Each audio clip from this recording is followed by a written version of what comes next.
Assalamualaikum warahmatullahi wabarakatuh.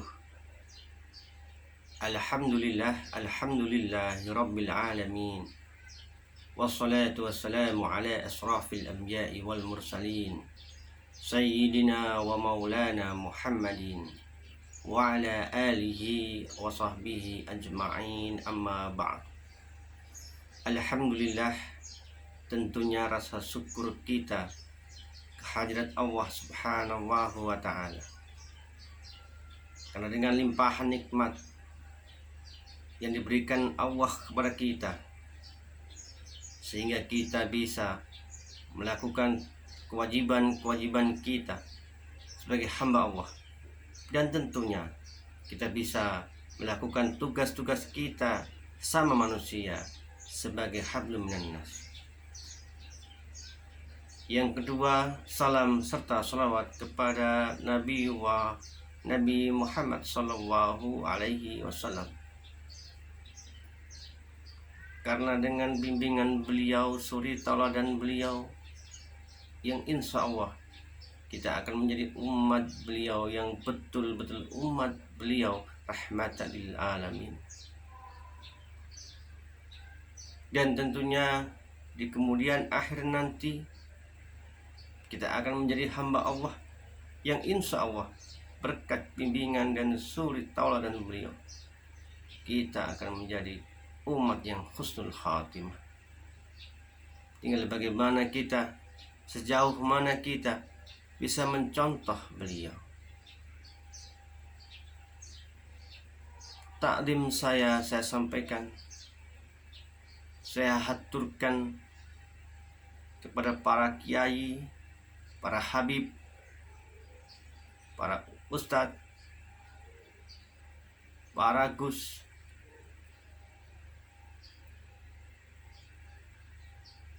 dan para guru agama dimanapun berada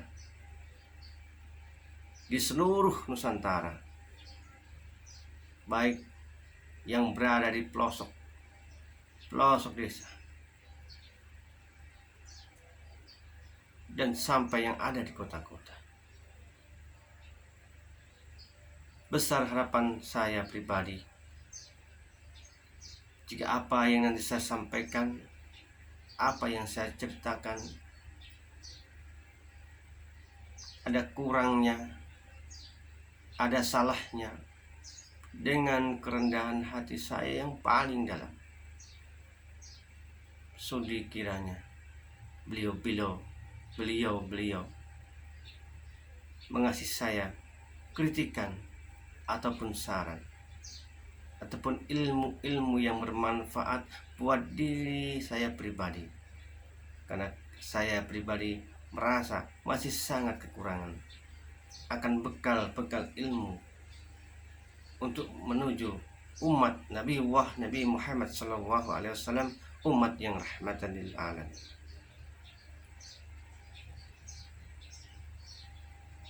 Saudaraku semua dimanapun berada di seluruh Nusantara Republik Indonesia, alhamdulillah saya memberanikan diri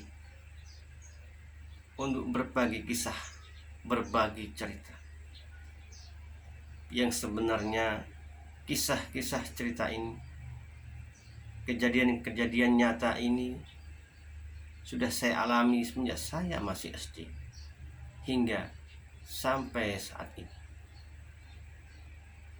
Namun baru kali ini saya memberanikan diri untuk menyampaikan kisah-kisah mimpi saya yang dengan harapan saya pribadi, apa yang saya alami, apa yang saya rasakan bisa bermanfaat untuk saya pribadi khususnya, dan untuk saudara-saudara yang saya muliakan semua. Alur cerita ini akan saya sampaikan mimpi saya yang terakhir, yang 3 bulan terakhir sebelum bulan puasa, bulan Ramadan tahun ini. Jadi cerita alur berbalik. Sebelum mimpi-mimpi saya yang terakhir ini, banyak sekali mimpi saya yang insya Allah nanti akan saya sampaikan kepada saudara-saudara saya yang saya muliakan dimanapun berada.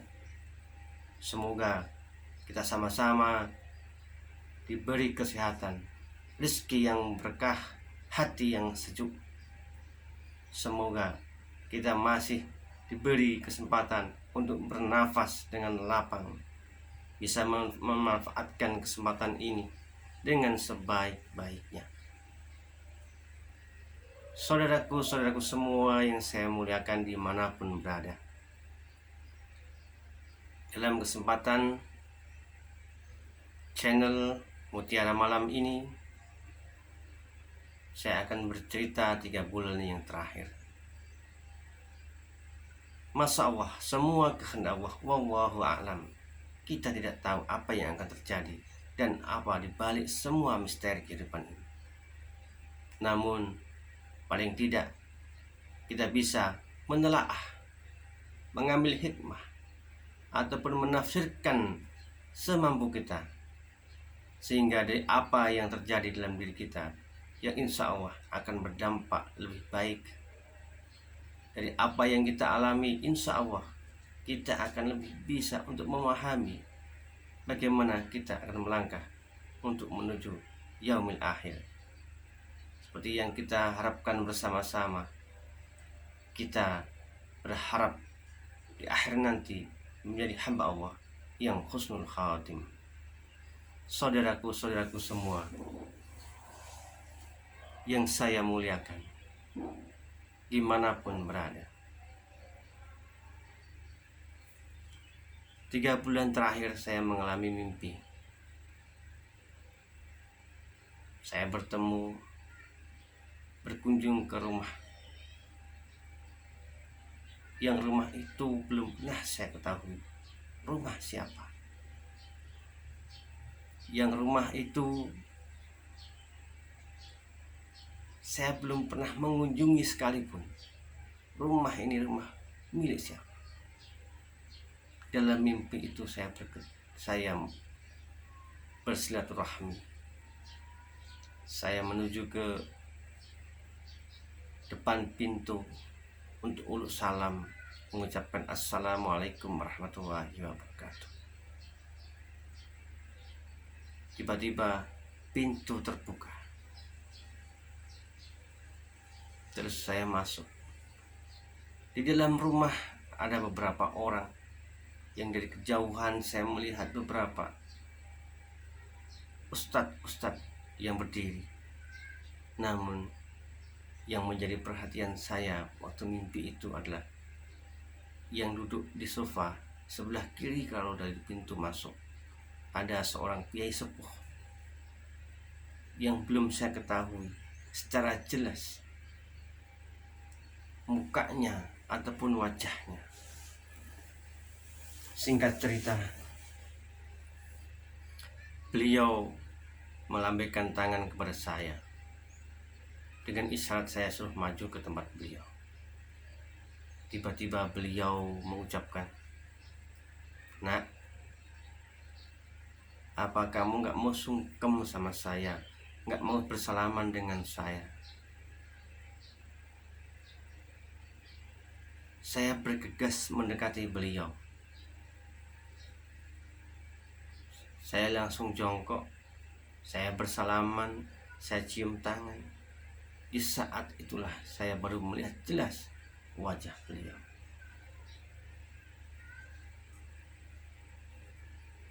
Tapi dalam mimpi itu saya belum mengetahui siapa beliau sebenarnya. Cuman saya merasa bahwa saya pernah ketemu, pernah lihat. Paling tidak pernah lihat.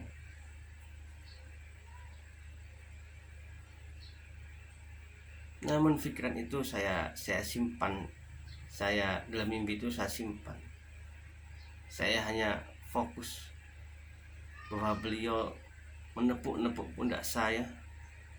Terus beliau berucap lirih namun jelas, pelan namun jelas. Beliau mengucapkan sesuatu kepada saya. "Nah, tolong jaga silaturahmi sampai kapanpun, karena silaturahmi itu sangat penting.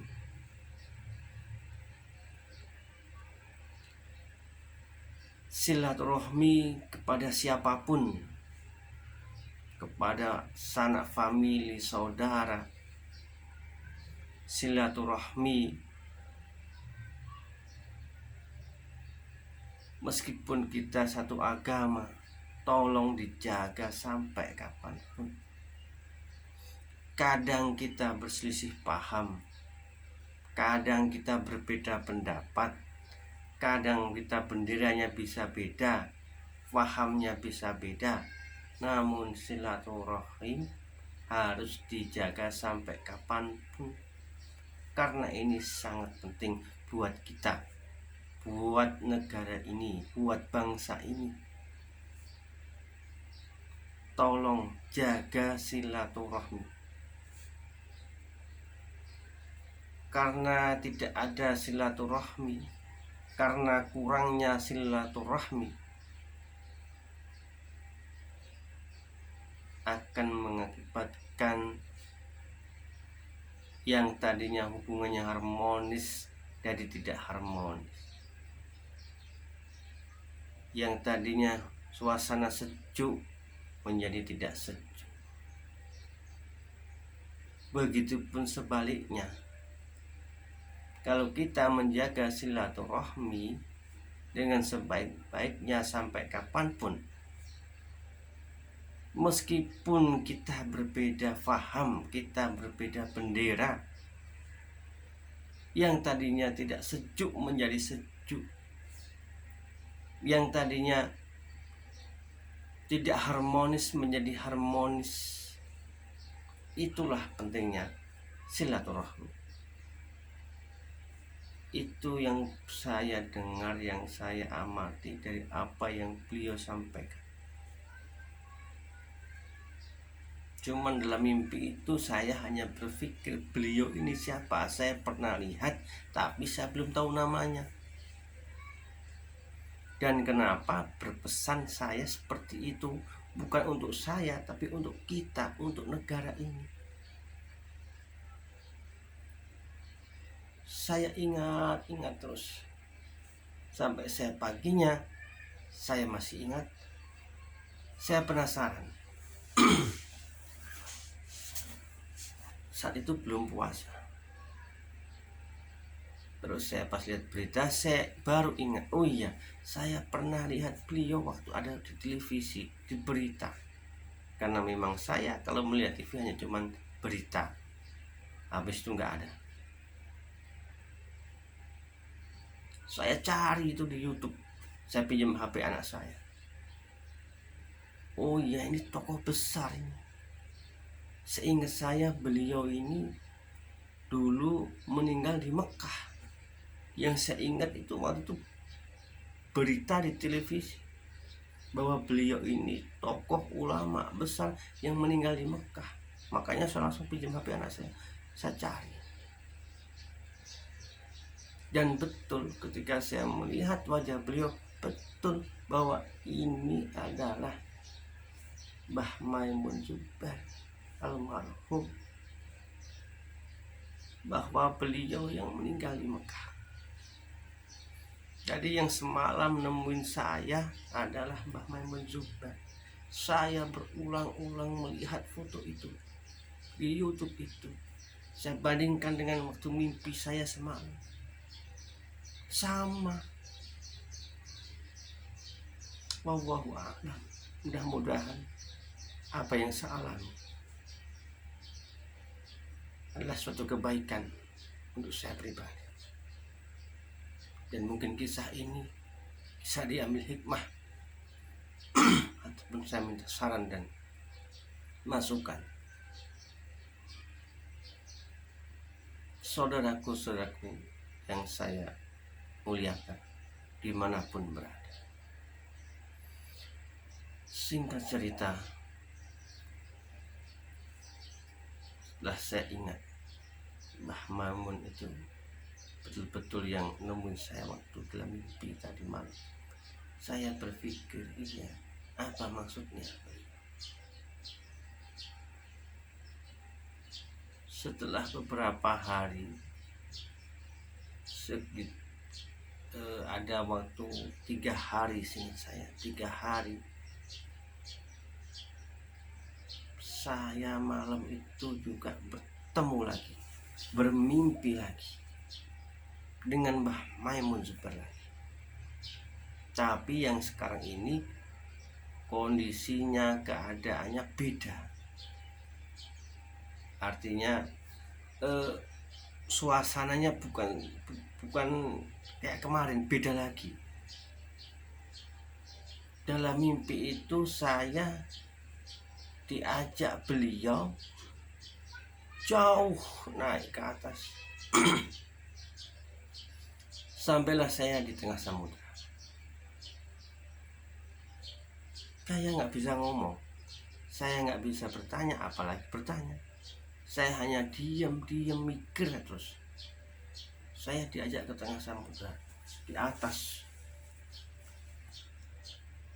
Di situ ada puluhan kapal yang megah-megah. Kalau sekarang ya mungkin kapal pesiar modelnya. Di setiap kapal itu ada benderanya, tapi saya nggak jelas itu bendera apa, yang hijau apa, yang kuning apa, yang merah apa, tidak jelas. Cuman ada benderanya.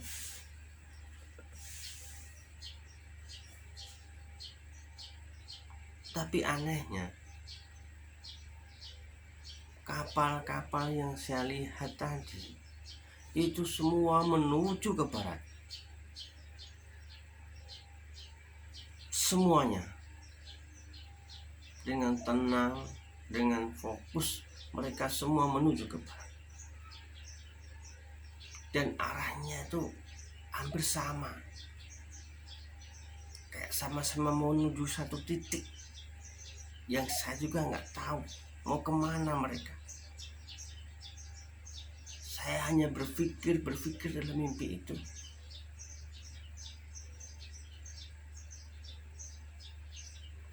Tapi dalam perjalanan tadi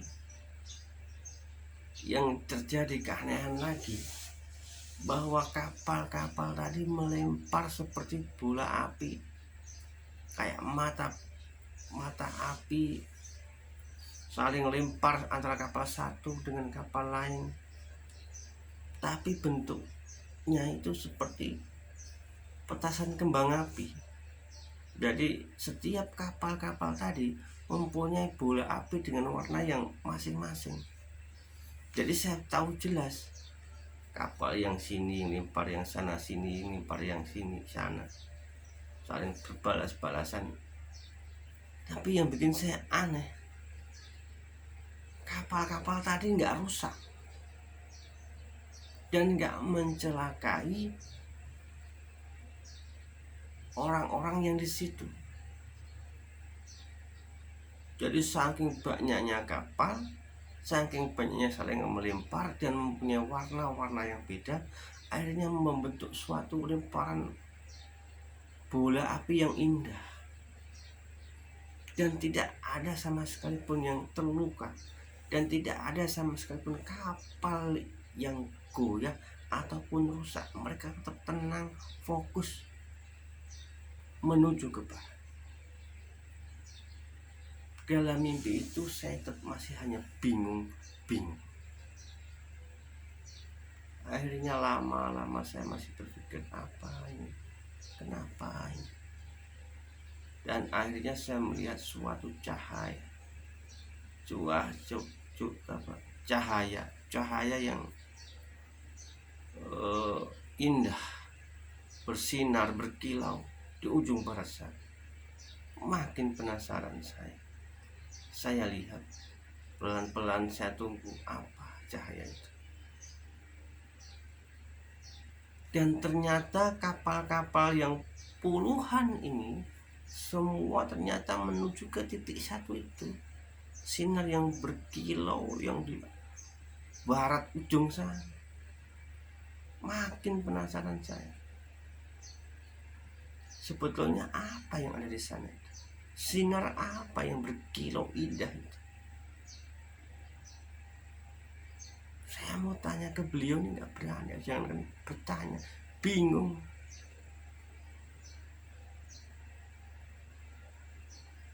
Akhirnya dalam mimpi itu lama-lama kita mendekat ke titik yang berkilau tadi, dan Masya Allah, makin saya mendekat, makin besar kilauannya, makin indah, makin terang, dan pelan-pelan saya bisa membaca dan mengetahui bentuk kilauan sinar itu. Ternyata sinar itu membentuk lafal, dan di luar dugaan saya bahwa lafal itu saya lihat. Jadi kilauan tulisan itu saya lihat seperti fata morgana, tapi jelas kilauan itu membentuk huruf. Di tengah-tengah kilauan sinar itu membentuk bacaan La ilaha illallah Muhammadar Rasulullah. Jadi kapal-kapal yang banyak tadi semua menuju ke titik sinar yang berkilau yang di ujung barat itu. Ternyata berlafalkan La ilaha illallah Muhammadar Rasulullah. Bingung saya, apa artinya? Tapi beliau nggak pernah mengucap satu kata pun. Tapi setelah saya melihat beliau, ada sebuah ekspresi wajah beliau yang bisa saya pahami, yang bisa saya mengerti. Meskipun beliau diam, beliau sampaikan dengan tegas dalam raut muka beliau itu, no, lihat toh, lihat, ngertilah awakmu. Ya seperti itu gambaran umat Nabi Muhammad SAW akan pecah menjadi beberapa golongan, akan banyak berbeda faham.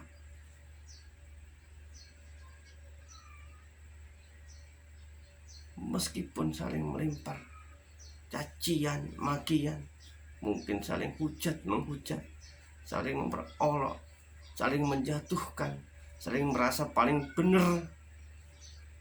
Tapi beliau mengasihkan gambaran kepada saya dan mungkin kita semua bahwa semua adalah saudara seagama. Kompas kita sama, arah kita menuju ke satu titik yang sama, dan perjalanan hidup ini hanya diakhiri dengan kalam yang sama, La ilaha illallah Muhammadar Rasulullah.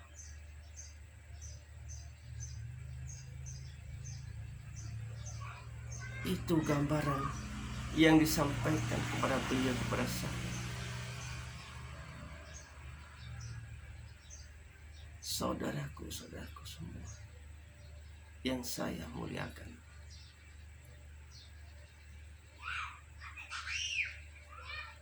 dari dua mimpi yang berurutan, hanya beda hari saya bertemu dengan beliau, tokoh ulama besar Mbah Maimun juga. Yang pertama menekankan saya, mungkin juga diri kita semua, untuk selalu menjaga silaturahmi, persatuan antar umat, antar golongan, karena memang kita satu agama. Berbeda pendapat, kita satukan dengan silaturahmi. Dan mimpi yang kedua menggambarkan beliau sama saya dan mungkin kita, bahwa tujuan kita tuh sama. arahnya kita sama, syahadat kita sama. Apa akan tega kita saling hujat? Apa pantas kita saling menghina, mempersalahkan saudara kita? Apa tega kita melihat saudara-saudara kita menderita mungkin, atau hancur mungkin akibat dari ulah kita, perkataan kita?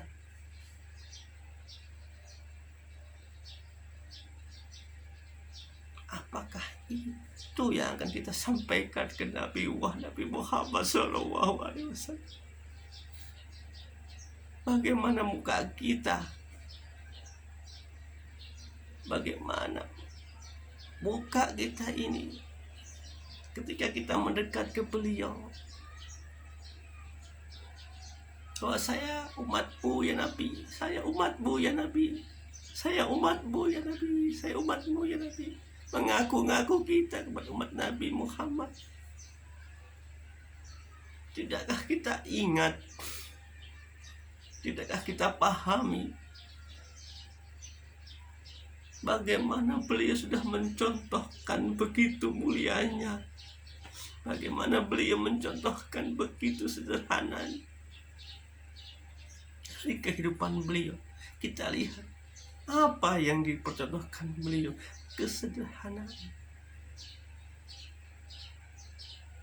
Sebagai seorang pemimpin, bagaimana beliau tegas, tidak tebang pilih. Bagaimana beliau tegas, tidak pandang bulu, tidak melihat saudara, tidak melihat golongan. Bagaimana beliau mengajarkan ketika beliau mengangkat batu Ka'bah dengan kaum-kaum Quraisy ataupun suku yang lainnya, dengan sorban beliau. Bagaimana beliau memberi suri teladan kita ketika beliau pergi ke masjid,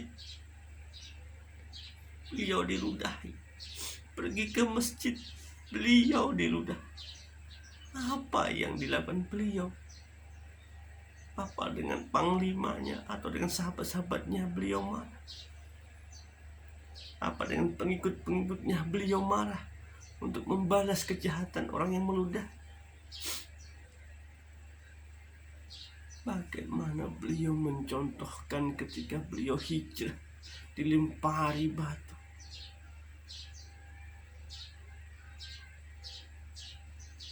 Masya Allah, mulianya beliau, mulia aja beliau. Tapi kita sekarang, bagaimana sekarang? Masihkah kita punya muka bahwa saya adalah umat Nabi Muhammad? Mana yang kamu tiru dari saya? Kamu berfitnah saudara, kamu menghancurkan saudaramu, kamu sesama agama saja. Orang sekarang berlomba-lomba untuk kebaikan yang dilihat sebagian orang yang ada di sekitar. Banyak orang melakukan sesuatu karena hanya kehidupan di dunia. Saudaraku semua, saya pribadi masih banyak salah, masih banyak hilaf dari apa yang saya ceritakan. Kisah mimpi saya ini, jika bermanfaat, itu datangnya saudaraku semua yang saya muliakan dimanapun berada. Apa yang saya ceritakan, kisah mimpi saya pribadi, kisah nyata ini, mudah-mudahan bermanfaat buat saya pribadi dan buat saudaraku semua. dari apa yang saya sampaikan. Dalam diri kami, dalam diri saya, dalam kerendahan hati saya yang paling dalam, saya minta saran, petunjuk, arahan jika yang saya lakukan adalah salah. Tapi saya hanya ingin sekedar berbagi cerita. Semoga apa yang saya alami, apa yang saya rasakan bisa dirasakan oleh saudara-saudaraku semua. Beliau Mbah Mun Zubair, beliau Mbah Maimun Zubair, tokoh yang saya takdimi. Semoga apa pengalaman saya ini bisa membuat diri saya secara pribadi lebih baik.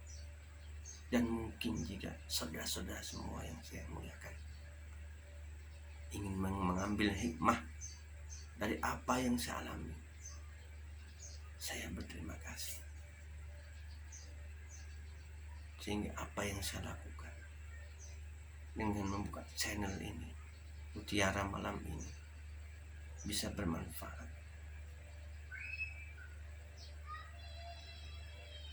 Dan akan saya lanjutkan ke mimpi-mimpi berikutnya dengan kemuliaan hati saudara-saudara semua. Semoga saudara-saudara semua dimanapun berada, sudi kiranya subscribe, like, komen channel saya ini, sehingga saya bisa selalu menceritakan mimpi-mimpi saya yang lebih banyak lagi sebelum mimpi ini. Cerita Mutiara Malam 41 ini saya akhiri. Mohon maaf atas segala kekurangannya. Billahi taufiq wal hidayah. Wassalamualaikum warahmatullahi wabarakatuh. Semoga apa yang saya lakukan, apa yang saudara-saudara semua lihat dalam channel ini, semoga menjadi kebaikan kita bersama. Assalamualaikum warahmatullahi wabarakatuh.